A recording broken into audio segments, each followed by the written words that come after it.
Puji nama Tuhan. Baik, pagi hari ini kita belajar tentang kedalaman makna huruf kaf, saudara. Kalau kemarin huruf apa, saudara? Kemarin huruf yod, sekarang huruf kaf. Oke. Kaf bentuknya seperti ini, ya, seperti tapal kuda. Nah, ini huruf kaf. Oke, huruf kaf itu adalah huruf ke-11 dari alfabet. Huruf keberapa? 11. Ingat-ingat ya. Memiliki nilai numeriknya 20. Kalau yod kemarin berapa? 10. Pinter saudara ya. Nah, ini kelipatannya. Jadi setelah satuan, huruf Ibrani itu setelah satuan dia langsung ke puluhan. Jadi bukan 11, 12 tapi langsung 10, 20 begitu ya. Nilai numeriknya 20. Piktograf untuk kaf itu tampak seperti telapak tangan yang mengcover atau melindungi. Seperti ini saudara. Nah, kira-kira begini bentuknya ya. Tangan yang bukan begini tapi begini saudara. Iya. Dibuat dari sedangkan aksara Ibrani klasik atau yang kita sebut dengan kitab Ivri ini dibuat dari garis bengkok yang tampak seperti mahkota di kepala raja yang sedang bersujud. Nah, ini kira-kira seperti ini gambarnya saudara. Ini dikatakan seperti mahkota raja. Ya. Oke. Sekarang kita lihat yang pertama, makna spirit kaf.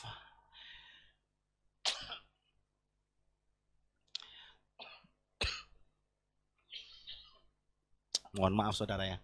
Dalam mistisisme Yahudi, dua huruf dari kata kaf itu terdiri, jadi kata kaf sendiri itu terdiri dari huruf kaf dan p. Ya, kaf dan p adalah huruf awal dari dua kata Ibrani, ya, dipakai dalam dua kata Ibrani, ya, huruf awalnya. Kafnya itu untuk koah, yang artinya energi atau potensi, dan poel, yang artinya aktual atau nyata. Kaf itu untuk ini, kaf itu untuk kata apa saudara? Koah. Koah itu artinya energi atau potensial. Sedangkan poel itu aktual atau nyata. Nah, berarti ya secara spiritnya kata kaf atau huruf kaf itu memiliki kekuatan atau energi supranatural yang menjadi nyata secara fisik. Begitu maksudnya. Nah, ini makna spirit kaf.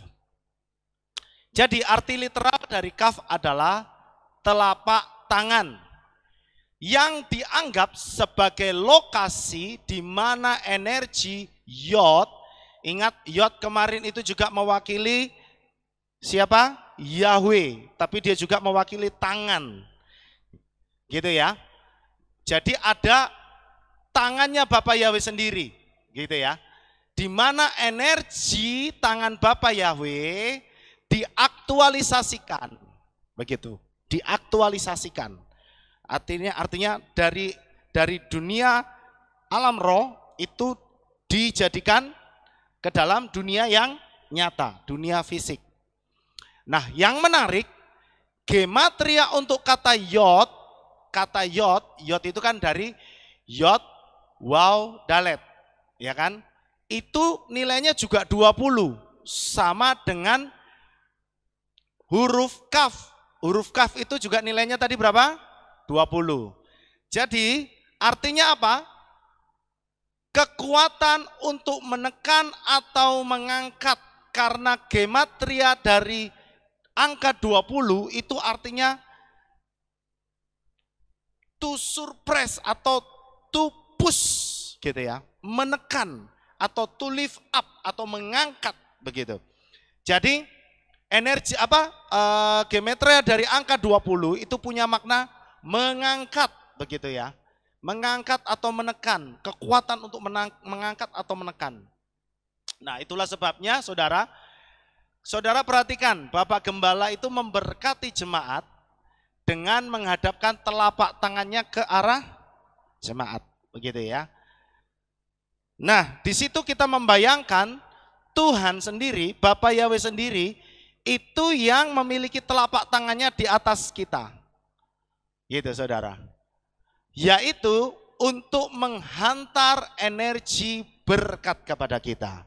Jadi saudara kalau terima doa berkat Kohanim, terimanya itu jangan pikiran dang wis dang bar, dang wis dang bar. Ya. Begitu amin, kan biasanya masih nyanyi ya. Lagunya belum selesai sudah brul keluar. Ya, berarti di dalamnya sini itu cuma pikiran dang wis dang bar, dang wis dang bar.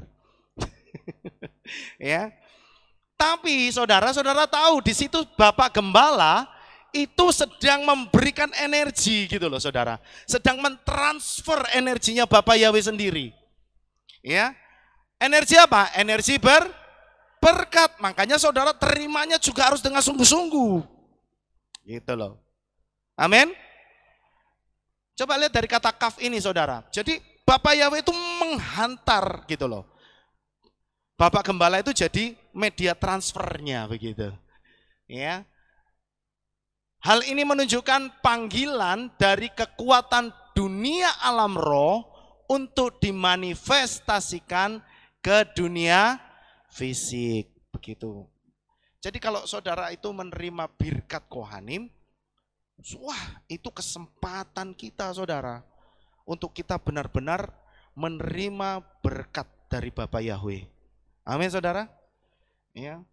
Jadi kalau saudara mau ngomong amin, ken yehi, rotson itu yang mantap saudara.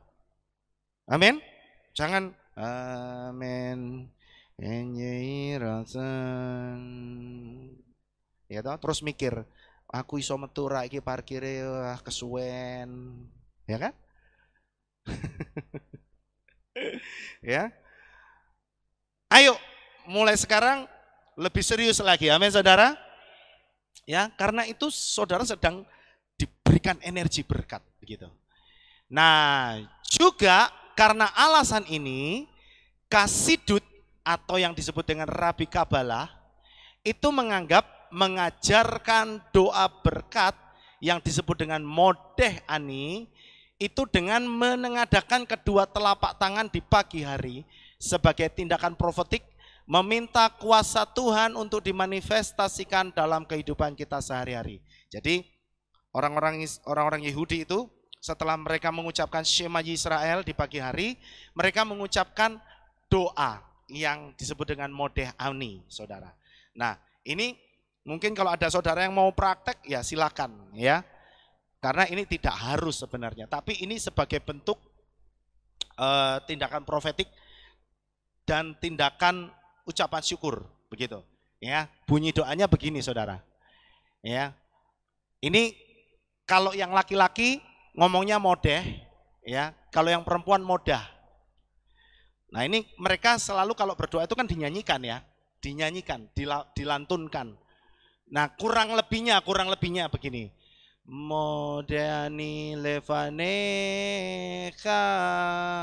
melechai vekayam Seheh hesarta binismati behem laraba emunateka.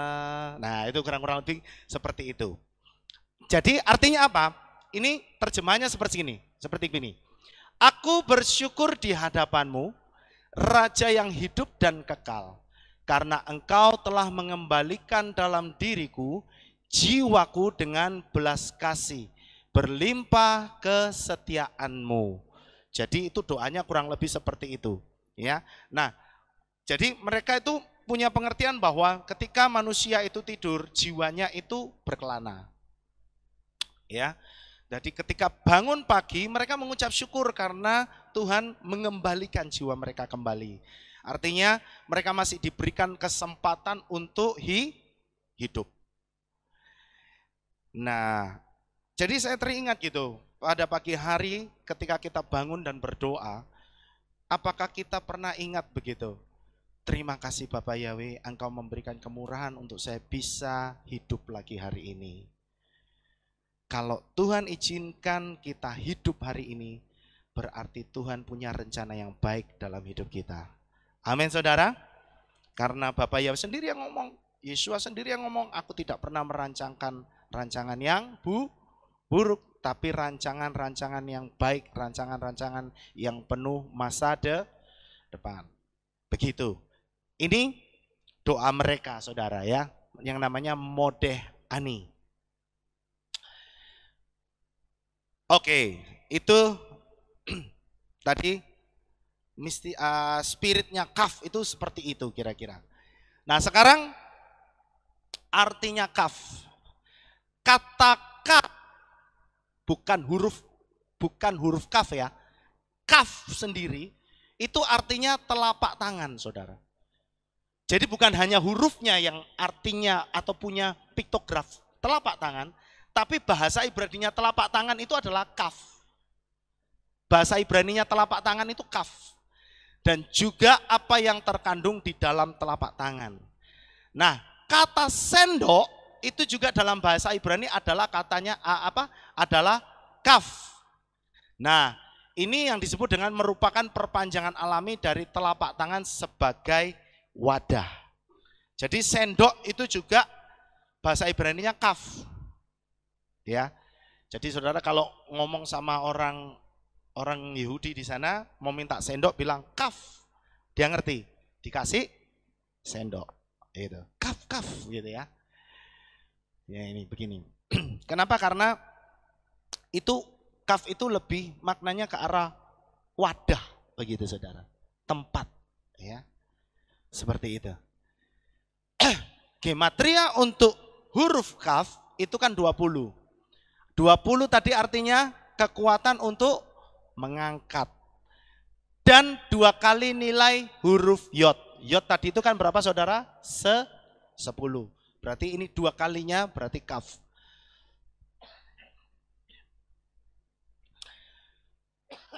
Aduh maaf saudara. Kaf berasal dari akar kata kafa. Ini saudara ya. Kaf itu dari asal kata kafa. Yang berarti membungkuk, menunjukkan bentuk tubuh yang cekung atau bentuk mahkota di kepala raja. Jadi maknanya apa saudara? Ketika seseorang itu rendah hati, nah pelajarannya seperti yang kemarin kan, ya kan, dalet dan apa itu? Gimel dan dalet. Dalet itu seperti orang yang membungkuk. Pelajarannya adalah selalu kembali lagi kepada kerendahan hati. Orang yang punya sikap rendah hati di hadapan Bapa Yahweh itu akan dimuliakan, akan dimahkotai, begitu loh saudara. Ya, makanya selalu beberapa kali ditegaskan. Ya, ini membungkuk menunjukkan bentuk tubuh yang cukung. Ini bentuk. Ini menunjukkan bahwa orang yang membungkuk itu berarti orang yang bermakna rendah hati. Dan orang yang rendah hati itu akan selalu diberikan mahkota kemuliaan. Begitu. Jadi kalau kita itu mau diangkat hidupnya oleh Bapa Yahweh, jadilah rendah hati di hadapan Tuhan. Amin saudara. Gitu, pasti hidupmu akan terangkat. Kaf itu juga berbentuk tangan yang menangkup. Nah itu gambarnya kira-kira seperti ini. Nah ini bermakna tangan yang siap menerima, menjadi sebuah wadah. Ya itu bisa saja piring, mangkok, sendok. Jadi itu semua adalah sebuah wadah untuk mengangkut makanan. Rumah adalah wadah untuk orang yang di dalamnya bernaung. Jadi artinya kaf mengajarkan supaya kita itu menjadikan diri kita itu sebagai wadah alatnya Bapa Yahweh gitu loh maksudnya. Ya. Yang sudah diberkati lebih dulu. Saudara percaya kalau saudara itu sudah diberkati lebih dulu? Amin. Ya. Makanya saudara harus jadi berkat. Karena saudara itu sudah diberkati lebih dulu. Jadi sebagai alatnya Bapa Yahweh harus bisa berfungsi dengan menjadi berkat bagi Tuhan dan sesama. Kita itu wadah gitu loh. Kita itu wadahnya, alatnya Bapa Yahweh gitu loh saudara. Untuk jadi berkat buat orang lain. Amin. Oke, kemudian yang ketiga. Kaf dan kavana. Kata kavana. Apa itu kavana? Kaf adalah awal dari kata kavana. Ini hurufnya Ibrani ya. Kaf, waw, nun, he. Yang berarti fokus atau konsentrasi untuk hal spiritual. Nah, akar kata ini berarti membidik, memfokuskan sesuatu gitu. Jadi kavana itu berfokus. Kavana adalah konsep kunci dalam spiritualitas Yahudi yang menyarankan bahwa Anda harus membebaskan pikiran Anda dari semua yang mengganggu dan bertujuan untuk membayangkan diri Anda berdiri tepat di hadapan hadirat Tuhan. Jadi maksudnya adalah kavana itu sikap kita untuk memfokuskan diri kita gitu, antara kita dengan Bapa Yahweh. Membayangkan diri kita itu di depan Bapa Yahweh dengan sikap yang begini kira-kira. Nah, begini saudara. Ini artinya apa? Saudara sedang di hadapan Raja segala raja untuk siap menerima sesuatu dari sang raja. Paham enggak saudara? Itu gambaran dari huruf kaf. Sikap kita gitu ya. Jadi makanya Bapak Gembala selalu mengajar gitu kan. Kalau berdoa bukan mengosongkan pikiran, tetapi memfokuskan pikiran kita. Betul ya? Kata yang keempat sekarang, kata kaf dan mahkota atau crowns. Nah, kata kaf itu dipakai untuk kata keter, huruf awalnya. Ya, keter. Kaf, tet, pres. Kata keter itu berarti mahkota. Dalam tradisi Yahudi itu ada 4 mahkota yang diberikan kepada orang Israel.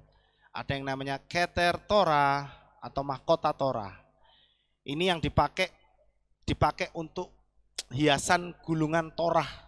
Jadi kalau saudara lihat ada gulungan Torah di sinagog-sinagog, di atasnya itu biasanya dikasih hiasan atau dekorasi. Itu mahkota namanya, mahkota Torah. Atau ada yang disebut keter kehuna, yaitu mahkota imam. Keter malhut, mahkota kerajaan. Keter Shemtov, itu mahkota nama baik. Ini adalah 4 macam mahkota yang istilahnya menjadi disematkan gitu ya oleh orang Israel. Jadi ada 4 macam mahkota ini. Menurut Talmud, nama yang baik itu adalah mahkota gitu. Nama baik itu lebih dari emas dan perak. Dia adalah sesuatu yang paling di atas, begitulah saudara. Ya, ini mereka dasarnya di dalam Talmud bagian apa nih? Surat Avot pasal 4 ayat 17. Karena itu adalah dasar dari semua mahkota lainnya. Tetapi kita juga melihat ada di kitab Kohelet pasal 7 ayat 1a ya, yang berbunyi Tov Shem Mishemen Tov. Artinya nama yang baik itu lebih baik daripada minyak yang baik. Jadi pesannya huruf kaf itu adalah supaya kita itu menjaga mahkota kita dengan memiliki nama yang baik. Amin saudara. Pengkhotbah 7, ya ini terjemahannya yang akhirnya diterjemahkan oleh kitab pengkhotbah begini. Lebih baik nama daripada minyak yang baik, begitu. Tapi kalau saudara baca dalam bahasa Ibrani, ya yang terjemahannya langsung dari bahasa Ibrani, itu juga bilang nama yang baik lebih baik daripada minyak yang baik. Sekarang gematria untuk kata keter atau mahkota itu 620. Ya, kenapa? Karena keter itu terdiri dari huruf kaf, tau, dan res. Kaf itu 20, tau itu 400, res itu 200. Yang menurut para rabi Yahudi adalah jumlah perintah Torah 613 ditambah 7 hari penciptaan. Jadi angka 620 ini adalah gabungan dari 613 ditambah 7 hari penciptaan. Dengan ini mereka menyimpulkan bahwa dunia diciptakan dan manusia menerima Torah, maka manusia itu dapat hidup teratur dan bahagia, sehingga dapat diartikan sebagai dunia yang dimahkotai. Artinya dunia yang dimahkotai itu dunia yang dimana isinya kehidupan manusianya itu penuh dengan keteraturan dan kebahagiaan. Nah, itulah tujuannya Bapak Yahweh memberikan Torah kepada kita supaya hidup kita itu jadi teratur, tidak acak-adut. Ya, semua ada pakemnya. Dan kalau kita berjalan menurut Torahnya Yahweh, pasti hidupnya akan jadi bahagia, saudara. Amin.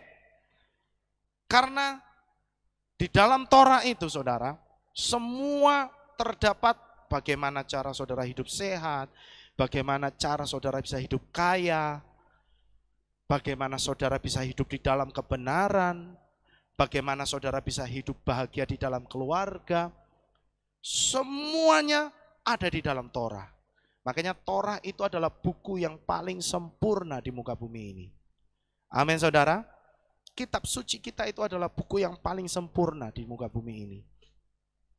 Semua hal yang kita perlukan untuk kelangsungan hidup kita dan keselamatan kita, itu semua ada di dalam kitab suci kita. Ya. Nah, itulah sebabnya dunia yang dimahkotai itu adalah dunia di mana manusia menjalankan Torah. Dalam perjanjian baru atau Brit Gadasa, setidaknya ada 5 mahkota lainnya yang dapat ditemukan. Ini di dalam perjanjian baru atau Brit Gadasa. Ada yang disebut dengan Keter Hakayim. Ya, Keter Hakayim itu mahkota kehidupan. Diberikan penghargaan, manusia diberikan penghargaan atau penghargaan yang diberikan kepada manusia karena melewati ujian, cobaan, dan kesengsaraan dari dunia ini. Saudara bisa baca ayatnya di Yakobus 1 ayat 12. Kemudian ada yang disebut dengan Keter Hatsedakah atau mahkota kebenaran. Ada orang yang bertanya, loh, sedekah itu kan artinya berbuat baik. Sedekah itu kan artinya kalau bahasa Arabnya sedekah, sodakoh. Itu ya. Tapi ini kok dikatakan kebenaran? Iya, saudara. Bagi orang-orang Ibrani, orang Israel, orang yang melakukan sedekah itu dikatakan dikategorikan sebagai orang benar. Gitu. Ya. Jadi disebut Keter Hatsedakah itu adalah mahkota kebenaran. Itu adalah mahkota yang diberikan kepada mereka yang berjaga-jaga untuk menjemput kedatangan Tuhan kita dengan hidup benar di hadapannya.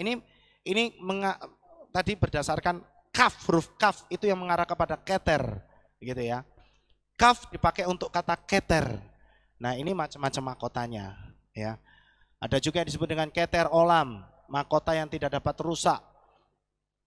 Gambaran tentang hidup yang kekal atau haye olam. Itu ayatnya 1 Korintus 9:25.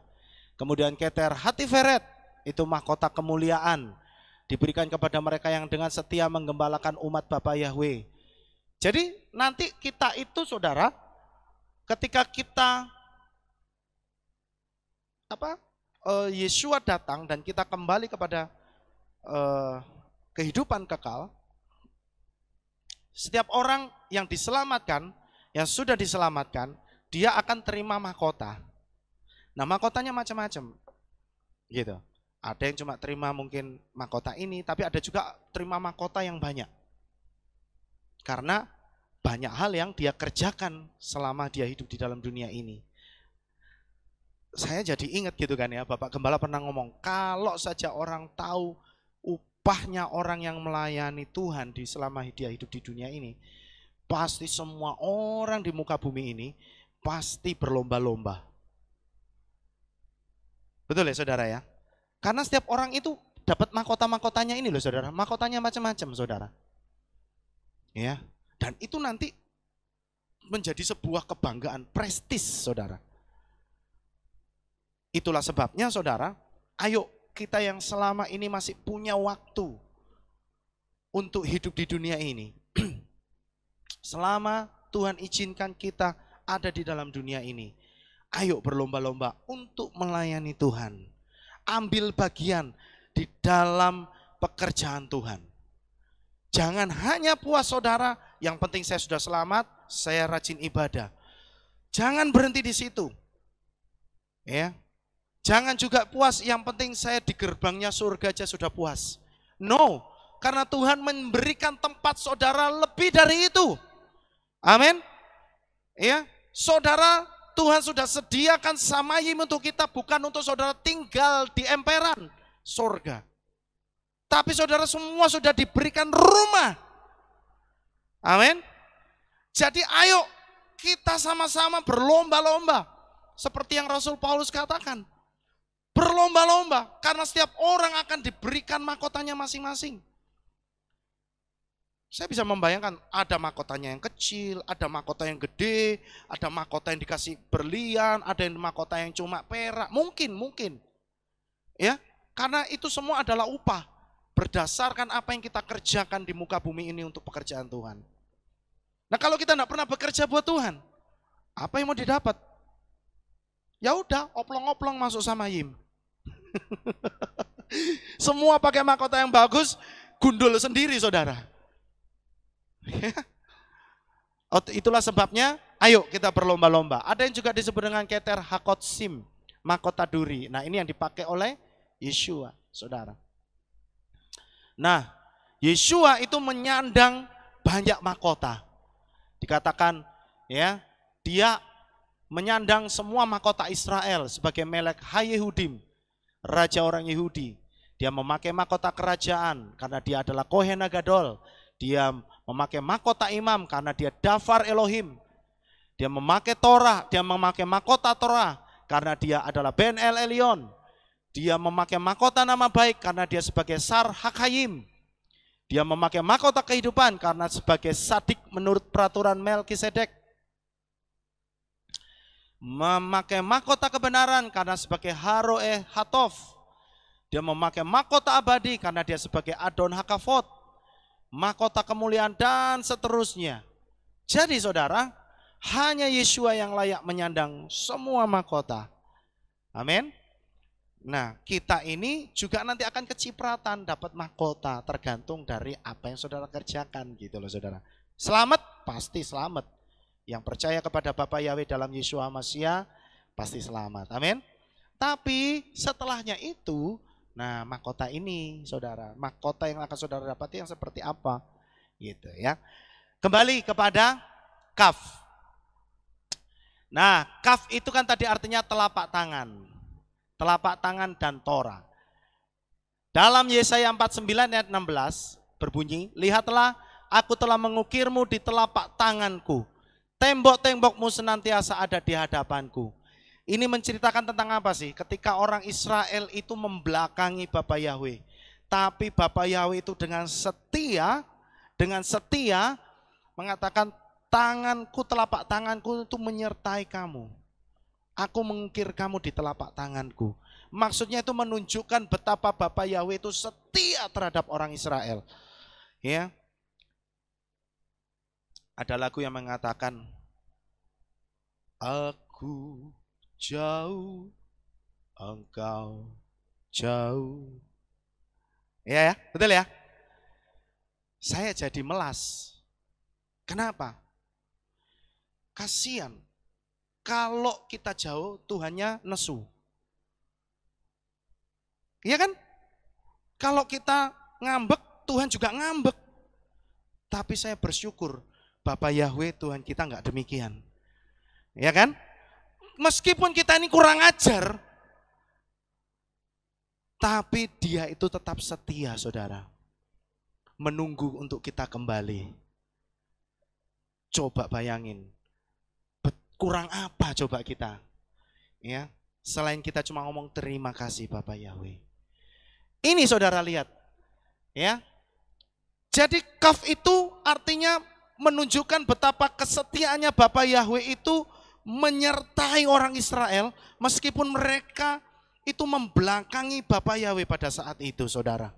Nah, sekarang artinya apa hubungannya dengan Torah? Kaf dengan Torah itu artinya Torah Yahweh itu seperti telapak tangan yang menuntun dan menjaga Israel. Torahnya Yahweh itu adalah penuntun, begitu loh maksudnya. Dia seperti telapak tangan yang menjaga, ya, supaya Israel tidak tersesat. Nah, begitu juga kita membutuhkan Torah Yahweh untuk menuntun kita masuk dalam anugerah keselamatan melalui darah Yeshua HaMashiach. Begitu saudara. Ya. Lihatlah ini bunyinya. Henal, ini ada di dalam Yesaya 49 ayat 16a, dikatakan Henal kapayim kakotik. Ini kapayim, ya. Kapayim itu telapak tangan. Aku mengukirmu. Saudara bisa bayangkan, Tuhan bukan ngomong aku menggambarmu, bukan. Mengukir. Sesuatu yang diukir itu berarti sesuatu yang dilukai, begitu. Jadi pasti membekas, tidak bisa hilang.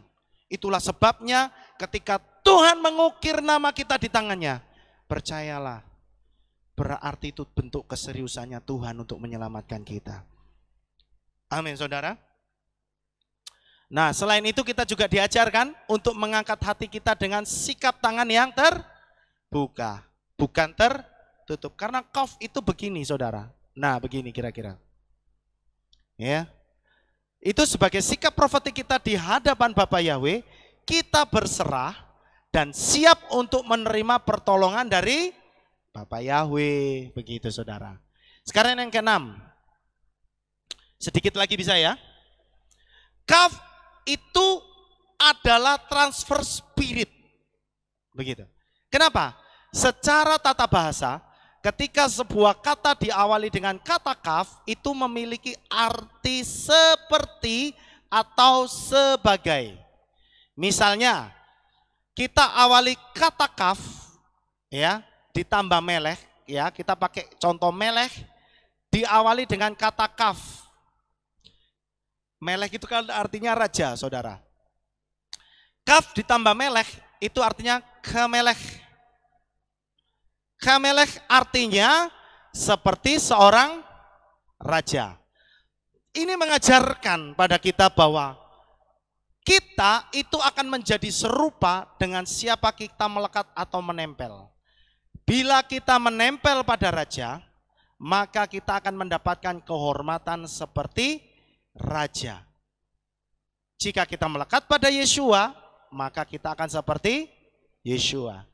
Coba saudara bayangkan kalau tiba-tiba saudara itu jalan bareng dengan Pak Jokowi, jejer, maka saudara akan mendapatkan fasilitas yang sama yang seperti Pak Jokowi dapatkan.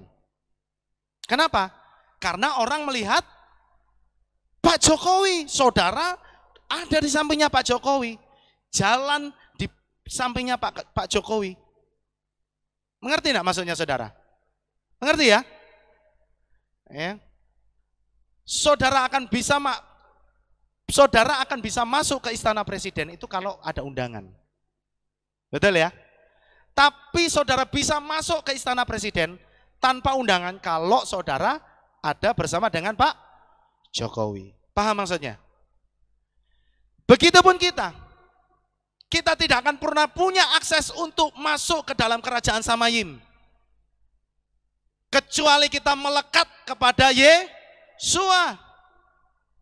Baru kita punya fasilitas itu, saudara.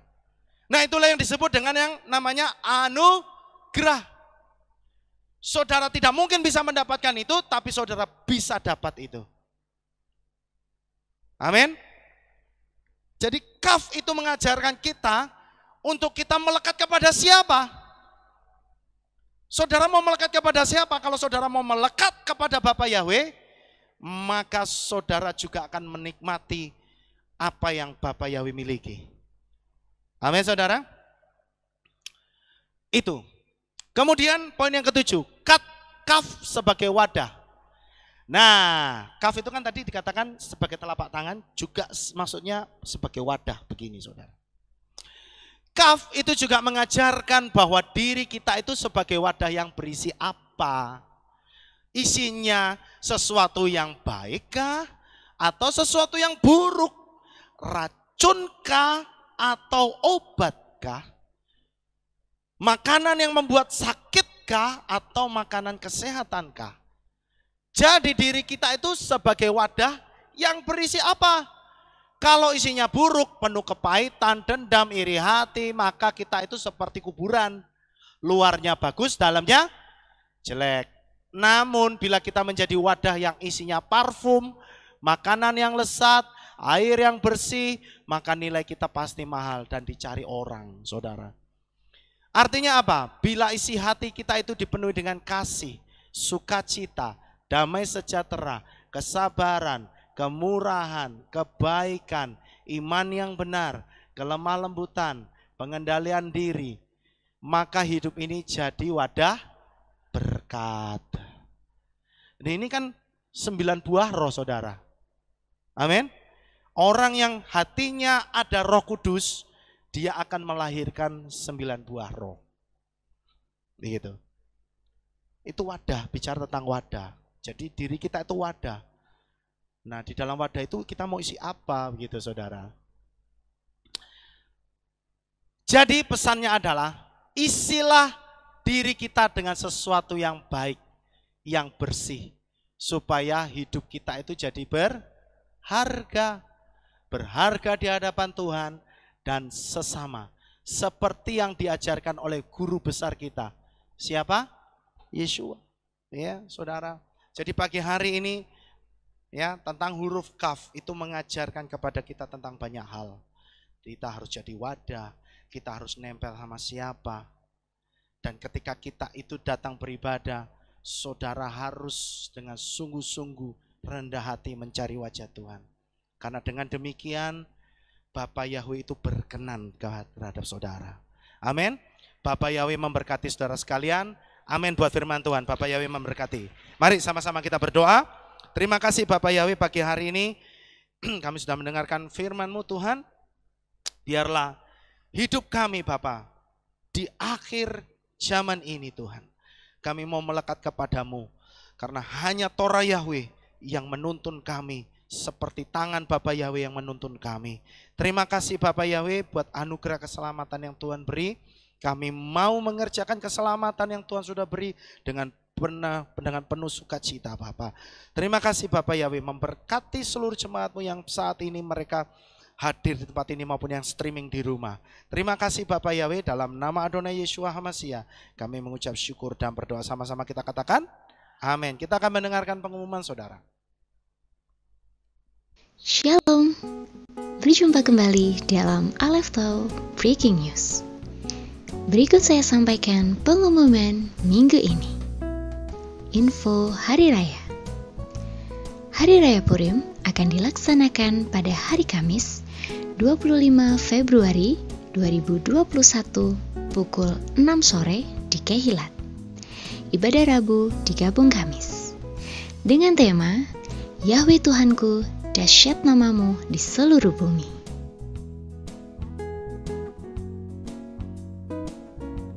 Untuk mendukung program pemerintah dalam memutus rantai penyebaran COVID-19, Kehilat Aleph Tau mengadakan pembersihan dan penyemprotan area Kehilat dengan disinfektan secara rutin. sehingga jemaat dapat beribadah di Keilat dengan nyaman. Dan kami juga menghimbau untuk jemaat tetap mematuhi protokol kesehatan yang telah dianjurkan oleh pemerintah. Demikian pengumuman minggu ini. Sukacita melimpah bagi saudara. Bapak Yahweh memberkati. Ya, baik, waktu selanjutnya saya serahkan kepada Bapak Gembala.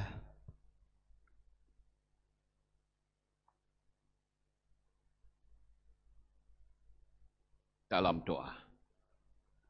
Terima kasih Bapak Yahweh, selesai sudah ibadah kami di hari Sabat di pagi ini.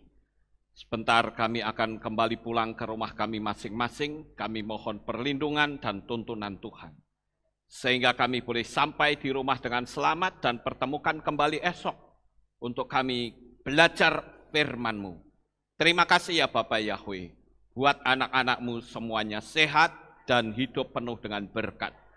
Di dalam nama Adonai Yeshua HaMashiach kami berdoa. Mari kita angkat tangan kita.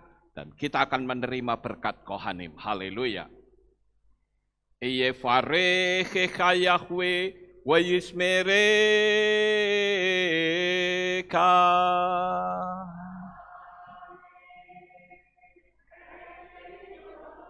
Yair Yahweh panau eleka. Wihuneka.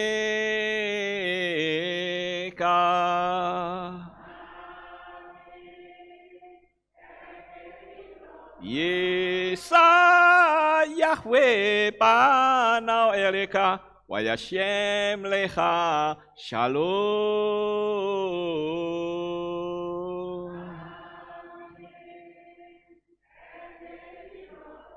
Baruk ata Baer ufaruk ata besadeh. Engkau akan diberkati di kota dan kau akan diberkati di ladang.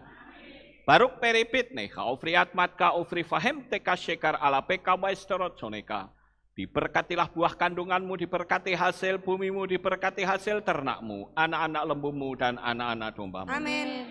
Baruk tan akau misyarteka, diberkatilah bakulmu dan tempat adonanmu. Amin. Baruk ata boboy kau faruk ata betseteka, dan kau akan diberkati pada waktu kau masuk, dan kau akan diberkati pada waktu kau keluar. Amin. Baruk ata Yahweh Eloheinu melek haolam. Besem Yeshua HaMashiach Ruach HaKodes Kile Olam Faed. Kami sudah berdoa dan mengucap syukur. Amin. Haleluya.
Selamat pulang, selamat beraktivitas. Bapak Yahweh memberkati.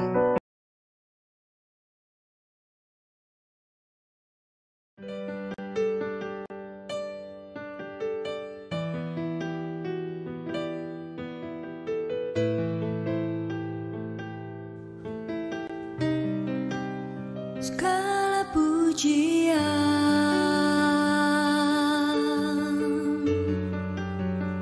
hanya untuk-Mu Tuhan.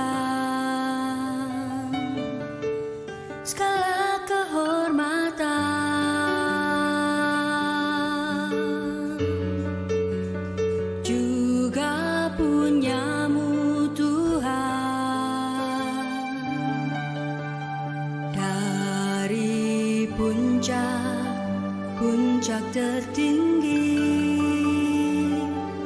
sampai lembah terlandai. Semua karya kasih cintamu, sujud menyembah Sang Maha Pencipta.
Menjadi